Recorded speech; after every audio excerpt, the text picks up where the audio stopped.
Hello mga kabibig, welcome back sa ating bagong YouTube channel. So ito na ang ating pag-uusapan ngayon mga kabibig. Naku po, totoo kaya na si Senator Soto sisibakin na bilang Senate President at papalitan ng isang babaeng Senate President?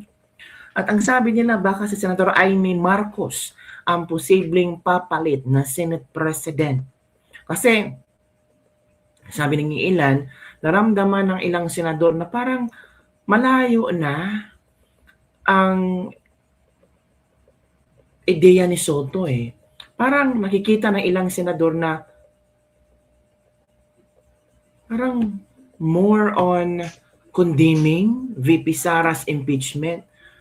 Parang nakikita nila na dapat sana nirespetuhin ni Soto ang Korte Suprema, pero iba ang kanyang statement. And dahil doon gusto niya payag na siya ng charter change sa ating konstitusyon. Anong nangyari kay Soto? Bakit biglang lihis? Bakit nag-iba ang kanyang mood, mga kabibig? Sabi ng iilan, kasi yung pangarap niya maging vice-presidente nawasak. Sabi kasi niya, impeachment is an impossible dream. O, diba? Napaghalataan tuloy, no, sino sa mga politikong ito ang gigil na ma-impeach VP Sara? Sino sa mga congressman ang sobrang disappointed at sobrang gigil na palapit na ang February 6 or 5 at excited yata sila na merong mag-submit ng impeachment case laban kay VP Sara. Pero pag impeachment ni BBM, tahimik sila. Sabihin nila na, ay, ibabasura lang din yung impeachment ni BBM, walang probable cause. Pero kay VP Sara, grabe, paspasan ang reaksyon. Di ba? Sabi pa nga ng isang congressman, yung kaso ni Sara, hindi iyon ang ginawang rason ng Korte Suprema para maging unconstitutional. It's more on technicality. Sabi pa nila mga kabibig. So eto, sabi nga nito, may nabasa ko kabibig ba? Grabe mga kabibig. Uy, parang totoo kaya na papalitan na si Soto bilang Senate President? Hala ka. Paano yan? Ito kabibig o nakita ko lang to ha. I-share ko lang sa inyo. Ano ang inyong komento? Payag ba kayong sibakin or palitan si Senator Soto bilang Senate President? Mas maganda sana no kung si Senator Chis Escudero, no? Kasi kung ano yung desisyon ng Korte Suprema, tama din ang desisyon ni Chis Escudero, 'di ba?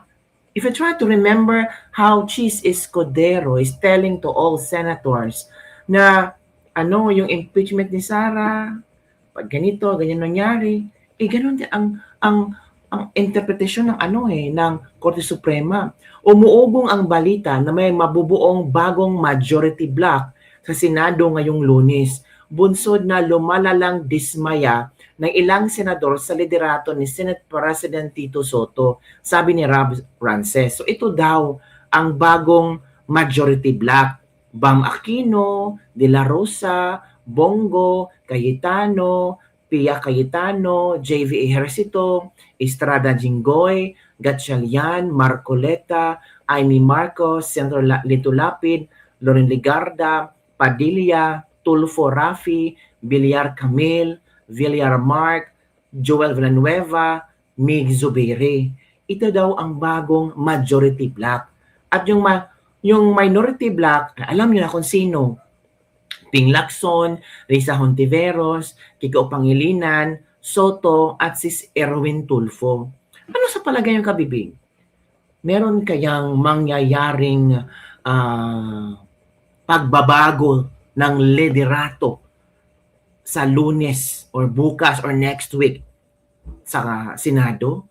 Kasi yung iba parang disappointed daw sa mga sinasabi ni Tito Soto. At kahit kay Tito Soto lang iyong opinion na iyon or state na iyon, it will reflect the whole Senate, mga kabibig. O eto pa kabibig ha. Sabi ni Malutikia, magkakaroon na ba tayo ng kauna-unahang babaeng Senate President? Hala, sino kaya? Ito yung mga nominees. Loren Ligarda, Pia Cayetano, ah, Risa Hontiveros, Camille Villar, at Senator Amy Marcos. Bakit nandito si Ping Lacson? Ano ba naman yan? Well, we have the first female Senate President soon sa umuugong na usap-usapan tungkol sa posibleng pagbuo ng bagong majority bloc sa Senado. Habang umiinit ang usap-usapan tungkol sa posibleng pagbubuo ng bagong majority bloc sa Senado, ay simpleng ngunit mabigat na tanong ang ibinato ng political analyst na si Professor Malo Tikia. Well, we have our first female Senate President soon. Ang tanong na ito ay dumating sa gitna ng mga speculation hinggil sa di umanong lumalalang pagkadismaya ng ilang senador sa kasalukuyang liderato at sa posibilidad na realignment ng mga puwersa sa mataas na kapulungan. Bagamat wala pang opisyal na pahayag mula sa Senado, ang tanong ni Tikia ay nagbukas ng bagong anggulo ng diskusyon. Hindi lamang kung sino ang may hawak ng numero, kundi kung ano ang uri ng pamumuno ang maaaring umusbong kung magbabago ang balanse ng kapangyarihan. Sa kasaysayan ng Pilipinas, wala pang babaeng Senate President, kaya't ang tanong ay hindi lang usaping politika, kundi usaping historical at simboliko. Ipinapahiwatig nito ang posibilidad ng bagong direksyon sa pamumuno, lalo na sa panahong kritikal ang papel ng Senado sa mga pambansang issue. Yan, kapipig. Diba? Sabi ni Aristotle Sierra Ilumba, lawyer dapat ang Senate President kasi mahirap kapag walang alam sa batas. Dapat alam ang sundin ng batas na nakasaad, hindi pabor lang sa pansariling interes. Well, in fact, the previous Senate President was Chis Escudero, talagang lawyer yon at alam talaga kung ano ang itutugon niya sa mga issue. Senator Pia deserved na maging Senate President as a lawyer, may mas alam siya sa batas at maayos niyang maipapaliwanag pwede din. Madam Senate President we like but not Pink, Virus, or Prime. Risa Hontiveros most deserving. Cayetanos are more qualified. I think so, mga kabibig, no? Either si Alan Cayetano or Pia Cayetano, pero kung babae, si Pia Cayetano. Senator Amy Marcos is a lawyer too, except she didn't march or attend her graduate ceremony. A lot of people know that. She also intelligent. Salamat po. Pwede din. Ito po, Marcoleta or Alan Cayetano. I prefer Marcoleta, may alam na batas, matalino at matino. Oh. Gusto kong Senate President kung lalaki, Marcoleta, kung babae si Pia. Basta lawyer, bagay dyan. Kasi expert sila sa batas kasi pinag-aralan nila yun. Tama ka, bibig. Dapat talaga isang lawyer magiging Senate President. Kung babae man, ay posible si Pia Cayetano. Diba, kabibig? O ano pa ba ang ating pag-uusapan dito? Marami kasing ito, umaugong-ugong ito, ha. Ito, pakinggan natin, ha. Ito na. Go. Hayagang inamin ng majority bloc ng Senado na matagal nilang inaasahan ang paglipat ni Senator Amy Marcos sa kanilang hanay. Ayon kay Senate President Vicente Soto III, kaya hindi agad ginalaw ang pamumuno ni Marcos sa Senate Committee on Foreign Relations ay dahil umaasa silang makakatugma ang kanilang mga pananaw sa mga usaping panlabas ng bansa. We were hoping that there will be more members who will be joining the majority. Ngunit hindi ito nangyari dahil dito napagdesisyonan ng majority bloc na ilipat ang pamumuno ng Foreign Relations Committee sa isang senador na miyembro ng mayorya, lalo na't may mga nakabimbing tratado at kasunduang pandaigdig na kailangan tutukan. A major committee like Foreign Relations should be chaired by a member of the majority. Eh nung una, hindi naman namin ginalaw yun. Thinking that later on, pwede naman pwede naman kami magkasama-sama. Nilinaw ni Soto na hindi personal ang naging desisyon at wala rin umano itong kinalaman sa mga naging tindig ni Marcos silang kontrobersyal na issue, kabilang ang mga usaping sa China. Ayon pa sa Senate leadership, walang naging formal na negosasyon para kumbinsihin si Marcos. Bagkus ay may mga biroan lamang sa pagitan ng mga senador tungkol sa posibleng paglipat nito. Walang official na gano'n, pero siguro meron pambiro every now and then pagka nagkikita kami sa lounge. The same with Senator Bongo and Senator Robin Padilla. Di ba? May mga biruan na gano'n sapagkat sila naman they're in line with the thinking of the majority. Sa kabila nito, nananatiling independent si Senator Amy Marcos at wala pa siyang opisyal na pahayag kaugnay ng pagkawala niya sa pamumuno ng nasabing komite. Ipinapakita na hakbang ng majority bloc na mahalaga para sa kanila ang pagkakaisa sa pamumuno ng mga pangunahing komite, lalo na sa mga sensitibong issue may kinalaman sa ugnayang panlabas ng bansa. Dilinaw ng pamunuan ng Senado na bukas pa rin ang majority bloc sa pakikipagtulungan kay Senator Amy sa mga panukalang batas kahit nananatili itong independent. Yun pala. Ito pa. Ito pa yung mga nakakagigil, mga kabibig na mga comment. What we can do is meet with them. Ito. Ito. What we can do is meet with them. I mean, Congress, House of Ito kasi yung chat siya eh. At parang gusto na hindi parang kundi gusto ni Tito Soto na magkaroon ng charter change. Representatives. Okay. Pag-usapan lang yung issue niyang, pag-usapan namin yan. Kasi, ang nakikita ko na outright solution dito, which could not be called outright,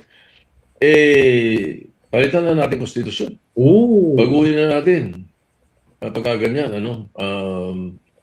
pagkatapos, marahil yung Constituent Assembly makakagalaw dyan para or maghihintay tayo decades. Bakit? Kailangan ma-retire na muna itong mga Supreme Court Justices natin para magbago kaisipan. Kasi unanimous, wala man lang dissenting opinion, wala man lang opinion otherwise na meron sinabi na ganito kaya ako bumoto, explanation, wala man lang. So nakakapagtaka Baka nga it will take years.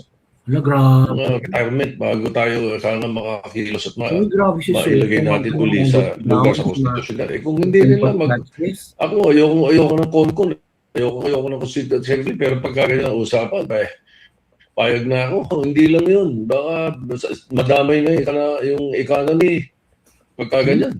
Bakit madadamay? Saka siguro merong isang provision sa Constitution na nagbibigay ng power sa Supreme Court na i-review lahat I will not push, I will support. Sapagkat kung ang Supreme Court pwedeng galawin ng Constitution, dapat gawin na namin sapagkat kami ang empowered to do so. Yun mga kabibig ha. Grabe si Soto ha. Grabe yung mga statement ni Soto. Pero parang he is not the proper party to say it. First, he is not a law student. Second, he is not a law professor. Correct. Yung sad feeling kasi, personal yan. Now, nakakatawa kasi yung comment niya, may nagko-comment na who happens to be my student in Constitutional Law 1, Law 2, Constitutional Law Review. Sabi niya, hindi naman kami sad. So, at saka kita mo yung mga comments doon, talagang adverse sa kanya. Hindi naman pwede yung ganon kasi kung i-insist yung theory niya, siya din pwede rin ma-accuse ng legislative overreach. Yung judicial overreach kasi, subjective yan. Depende yan kung ayaw mo yung ginagawa ng Supreme Court, na ang Supreme Court ay final arbiter of all constitutional issues. Kasi pag wala tayong arbiter, kanya-kanya tayong interpretasyon, maging anarchy yung ating bansa. Agree. Kaya may stabilizer dito. Ito yung iyan ang role ng Supreme Court. Kaya nga, yan the supremacy of the Constitution ay ginagampanan niya ng Supreme Court. Kaya nga, when the Supreme Court will allocate and mediate constitutional boundaries, what it asserts is not its own superiority, but what it asserts is the supremacy of the Constitution. Sila yung guardian ng Constitution. So, yun ang interpretasyon nila. Ngayon, with all due respect, si Soto is my fraternity brother, Brother Mason yan. Masabi ko lang, parang off tangent yung sabihin niya Off na sad tangent. day kasi he has never been a law student and he has never Correct. been a law Law professor. professor. Tama. Agoy, ang sakit naman. He is not a law student and he is not a law professor. So, naku, parang nakakahiya naman ang comment. Parang kung ako si Soto, parang sinampal ako sa totohanan. A unanimous decision is unanimous mistake by Soto Bulagaan. Tama. Supreme Court is the final arbiter of all the cases. Totoo yun. Ang Supreme Court ang siyang nag-interpret ng batas. Ang legislative body ay gumagawa ng batas. Ang executive ang nagpapatupad at ang Supreme Court ay ang nag-interpret ng batas. Itong mga gonggong na mga to, kala mo kung sino, binubuluktot pa ang batas. Nag-ambisyon kasi siya na niya status ni BBM kaya gusto niya mawala si VP Sara. Siya na naman ang magiging presidente in his dream. Marami naman matalino diyan sa Senado bakit siya pa ang ginagawang SP. Kaya nga mga kabibig, bulong-bulungan ngayon na masisibak itong si ano. Tawag dito, si Tito Soto. Tuta nga, barking lang, walang bite. Yung tuta kasi tahol ng tahol, kahit ng anino niya, tinatahulan. Kahit bobo, basta lang kaalyado, malamang tumanggap, huwag yung makakainggan yun, ha, kay Tito Soto. Opinion yun, sariling opinion yun ni Tito Soto.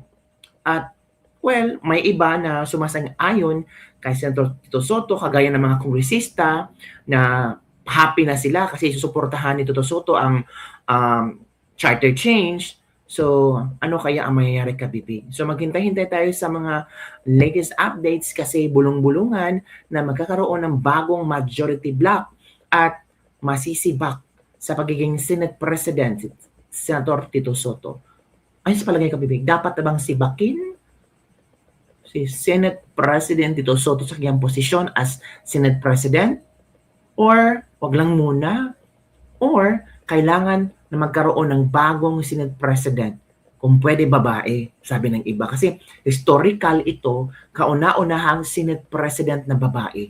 Uy, maganda yun, kabibig. At sabi pa ng iba, kailangan yung yung abogado, yung may alam sa batas, yung talagang marunong mag-explain sa batas.